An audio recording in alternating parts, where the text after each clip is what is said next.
What's going on, Jerome? So I know sometimes I sound like a broken record about my love and support for Michael Penix Jr., the pride of Washington.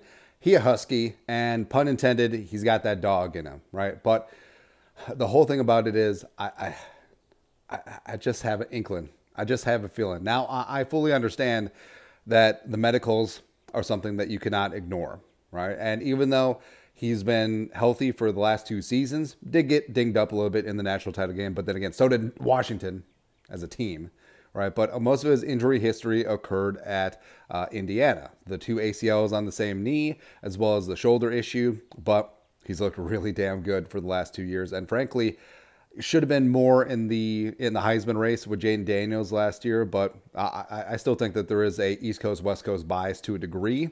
But that being said, it is what it is. But so just wanted to explain myself. Need to come clean, get something off my chest of why I'm such a fan of Penix. Penix, my dear, all that stuff. Beyond the potential puns with his name, that which we could have fun with for a long time, right? I feel like you always look at the absolute best case scenario and you look at the worst case scenario with all these picks, right? And focus on what a guy can do versus what he can't do. And for the Vikings, yes, it would be great to trade up into the stratosphere and get Drake May or Jaden Daniels or JJ McCarthy, but I do like that the Vikings and Kwesi and Kevin O'Connell have set themselves up very nicely so where they can have flexibility where if the juice is not worth the squeeze, or if the Giants or the Broncos or the Raiders pay up through the nose to go and get to the stratosphere, Vikings can walk away, right? And the Vikings can still, if they take Penix, I think you're going to have to take him at 11. Because depending on who is still remaining behind the Vikings between 11 and 23, there's several teams that could just lock him up. And all it takes is one, right? So for the Vikings, if they miss out on the big four of Williams, May, Daniels, and McCarthy, I think that Penix could and should be the guy. Because looking at that second, look at that second strata of quarterbacks. So specifically, Michael Penix Jr., Oregon's Bo Nix, and Spencer Rattler from South Carolina. Now, Rattler's an absolute wild card. And I would be fine rolling that dice, but not in the first round. I do think that Nix could end up in the first round in the right situation, but I think that he might be the sixth quarterback off the board. And for Penix, so looking at the absolute upside, so say everything works out perfectly, specifically between Nix and McCarthy. Now, Penix and Nix, right? So if everything works out completely perfect, then Michael Penix Jr.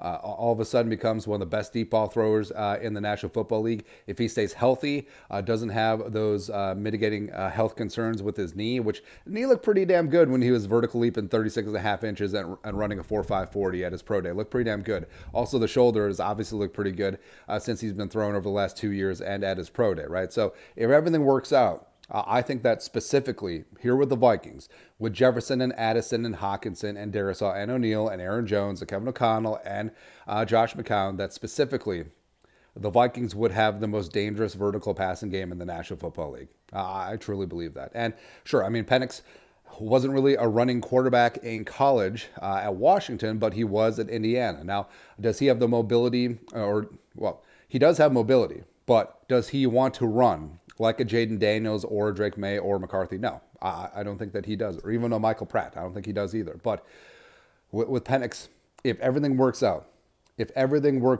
you're up here. Now with Nix, again, I respect Nix. I just don't see the absolute upside. If everything works out perfectly, I think Bo Nix, you have Desmond Ridder, right?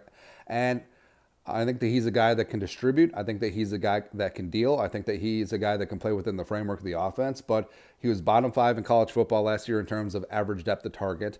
And when he was asked to play outside of the framework of the Oregon offense, which was a lot of screens, a lot of short passes, a lot of getting the ball out quick, specifically at the Senior Bowl, he struggled, right? And at his pro day, maybe not so much. So just looking at absolute upside, downside for both of them is there. I mean, the guy busts. It happens to every single quarterback, tons of quarterbacks every single year. It happens, right? And even if the Vikings trade up, Drake May could not work out. Jaden Daniels could not work out. McCarthy could not work out. Caleb Williams isn't even a lock to work out, especially since he's going to Chicago, right? But if everything clicks and the Vikings are potentially the best landing spot for a rookie quarterback in NFL draft history, and that's not even being hyperbolic. Because you look at all the factors like we just listed, all the weapons, all the coaching, indoor stadium, stable ownership, defense rising, young team, cap space, 100 plus million in 2025, so you can build a team around him.